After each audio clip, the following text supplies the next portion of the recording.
След половин век изолация, в края на изминалото столетие, българите получиха паспорт за пътуване в чужбина. Желязната завеса се вдигна и отвори пътищата на запад.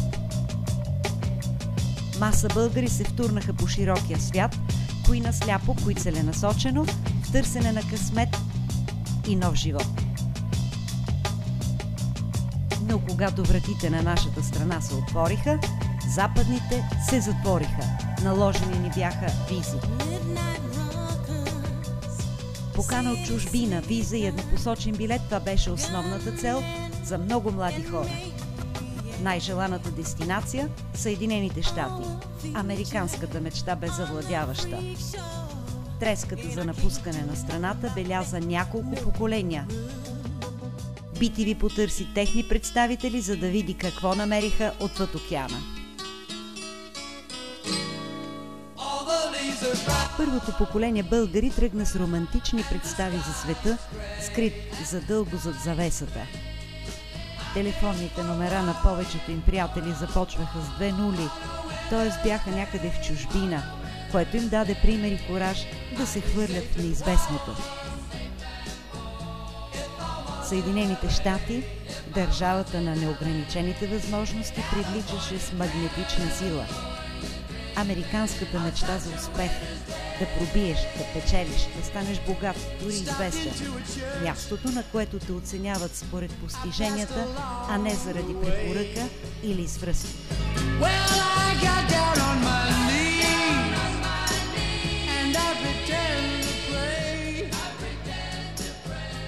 Дойдох тук с зелена карта.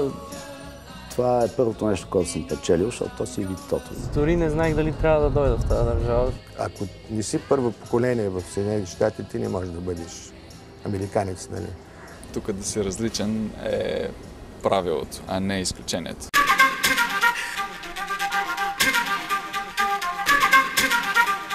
Българите в чужбина са около 3 милиона. Повечето от тях се изнесоха с вълната на емиграцията за последните 2 десетилетия. Най-голямата българска общност е в Съединените щати.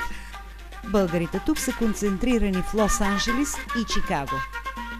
Българската общност в Чикаго наброява около 65 хиляди, тази в Лос-Анджелис около 30 хиляди. Най-силно впечатление в общността обаче, отново, чисто по-български, прави разделението. Както в Лос-Анджелис, така и в Чикаго намерихме по 2 български асоциации, 2 църкви, 2 български училища, с 2 думи, 2 лагера. Разделението започва още с първите българи, които се заселват в Чикаго през първите десетилетия на изминалия век.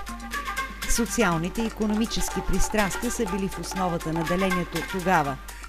Антикомунисти и комунисти, както и страха от шпиони пък, делят българите през втората половина на столетието.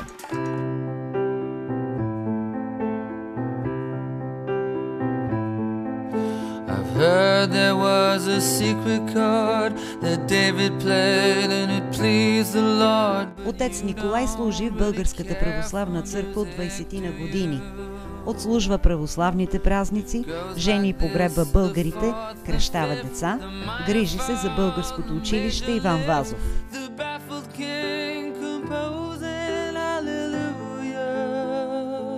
Спечелих зелена карта и то стана на шега. Аз всъщност не вярвах в тия неща. Трябваше до 10 дни аз да влеза в Америка.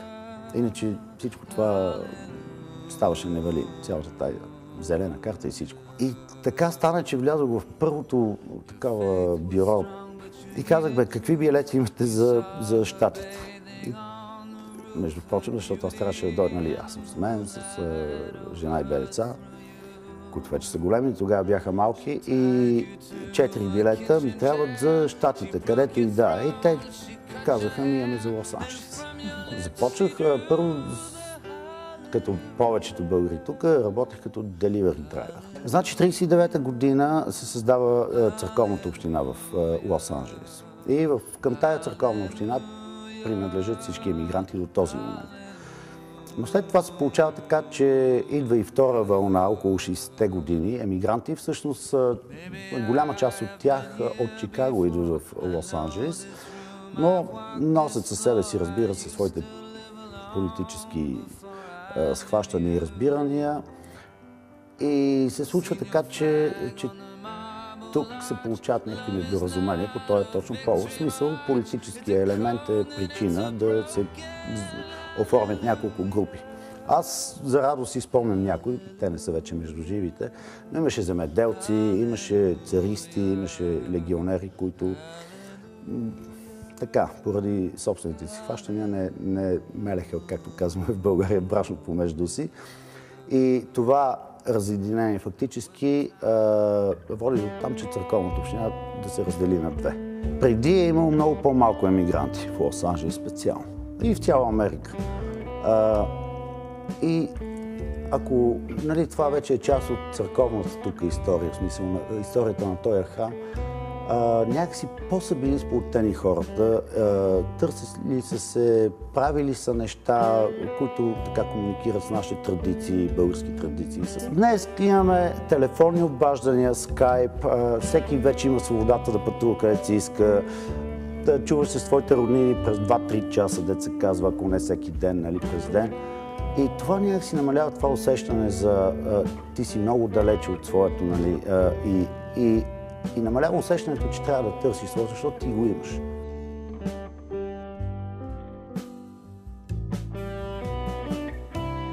Димитър Ляхов е в Съединените щати от 1989 година.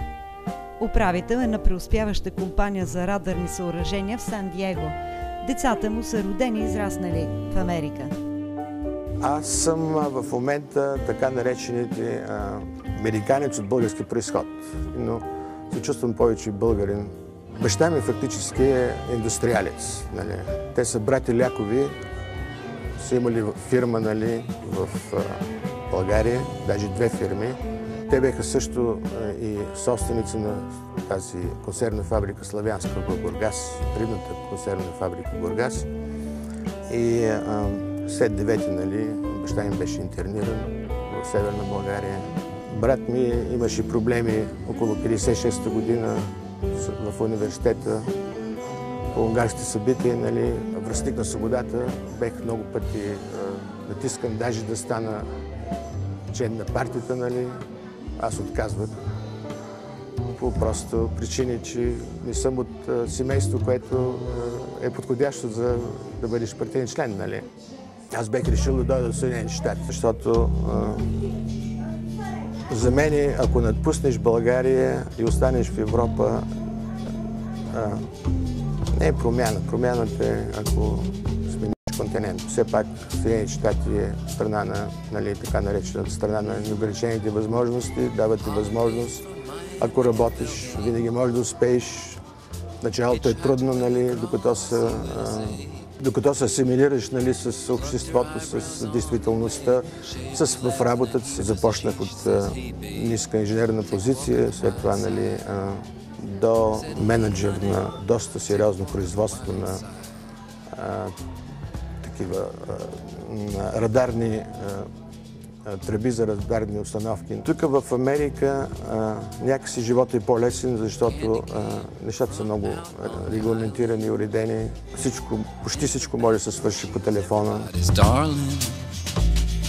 Борислав Костадинов е от младото поколение имигранти. Пристига преди 8 години в Лос-Анджелес. Работил е всичко, като мияч на чини, сервитьор, готвач и обслужващ персонал в хотел. Именно като такъв печелил най-много, защото бакшишите в 5-звездния хотел на Холивуд му докарвали по $100-200 на ден. Успоредно е учил счетоводство, икономика и финанси. Положението в България си беше перфектно, както го очаквах, в смисъл. Като дойдох тук си миех чини и си правих ориз в китайски ресторант и продавах домати на пазара. Минах през много мъка с работа, училище, но мисля, че вече съм на финалната права по месец. 14 годишна съм. Почнал да работя, да се издържам сам, така че имам го възпитанието да си изкарвам парите сам, но сравнявам с приятели в България, които винаги се оплакват, че животът е много труден, че не се справят. Но причина за това не е, че просто българите ни мързи. Аз не познавам никой човек в България, никой мой приятел, който да работи на 2 места. Би ли се върнал в България? Не. Твърдо не. Не знам каква причина може да се върна обратно. Жена евентуално. Но заради работа или заради да си променя мисленето и да реша, че наистина в България мога да се прибера заради възможности за едно конкурентно заплащане, което ще се равнява на заплащане тук в Америка.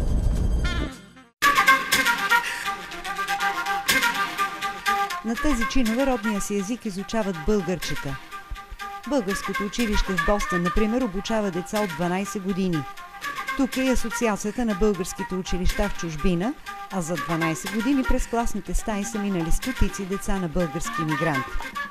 Росен Димитров е в управата на българското училище над 10 години. Една от основните идеи на училището е да пресъздаде пред децата идеята за българската култура и традиция, освен познаването на българския език като средство за комуникация. По принцип, така или иначе, обичам да се занимавам с деца и дори дневната ми работа в крайна сметка в момента, последните няколко години, е с деца също. В училището, естествено, всички сме на доброволен принцип. Това нещо е от желание за децата ми да знаят български, естествено, заедно с другите родители, да се запазят или да научат българските традиции, да могат да говорят с бабите и дядовците, като ходят в България, да знаят къде са дошли, къде им са корените. Учредихме тази асоциация на българските училища в чужбина 2007. От 2006 започнаха постепенно нещата да се оформят. Тя постоянно расте. Започнахме с 10 на училища. В момента мисля, че са към 20 и няколко 30. По принцип има към 100 училища в целия свят. Бостън, най-аристократичният град на Съединените щати, има 4000 българи. Градът е запазил духа и традицията на английските заселници на новия континент. Бостън е един от най-елитните университети в света – Харвард. През Харвард са минали световни икономически лидери. Списъка на студенти са президенти и Нобелови лауреати. Българските студенти тук са 22-ма. Те са най-голямата национална група сред международните студенти. Българите са с спечелени стипендии. Всеки от тях е тук за сериозни лични постижения, доказани в конкуренция с най-добрите. Не се чувстваме лишени от българското. Лично за мен.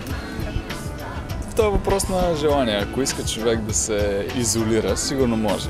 Но по някакъв начин това означава да отрече кой всъщност е. Така че ако ти не можеш да... Ако си роден в България и си израснал в България, ти си българин. Колкото да се опиташ да избягаш това.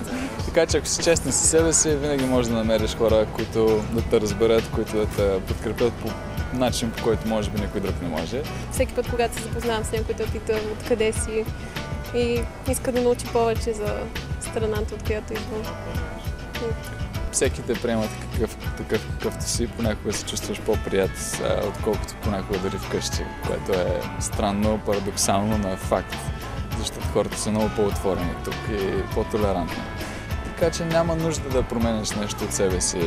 Да, може би трябва да се адаптираш към някои правила на живота, но идентичността ти не се променя чак толкова много. Студентите от Харвард получават предложения за работа с 6-цифрени заплати още преди да завършат, а след дипломирането си се устройват на високи, скъпо платени позиции. Американската среда е определена така да следваш мечтите си. Това е много силен лейтмотив. Тук направо е идеология, че всичко е възможно в тази държава. Така че ако имаш мечти и дойдеш в Америка, мечтите ти, чуш, че още повече се усилват, действат ти като някакъв усилвател и почваш все повече да вярваш, че са възможни. Аз бих искала може би да продължа с следващи степени в образованието, но като цяло си мечтая един ден да се върна в България. Да, че съм най-щастлива така да се случи.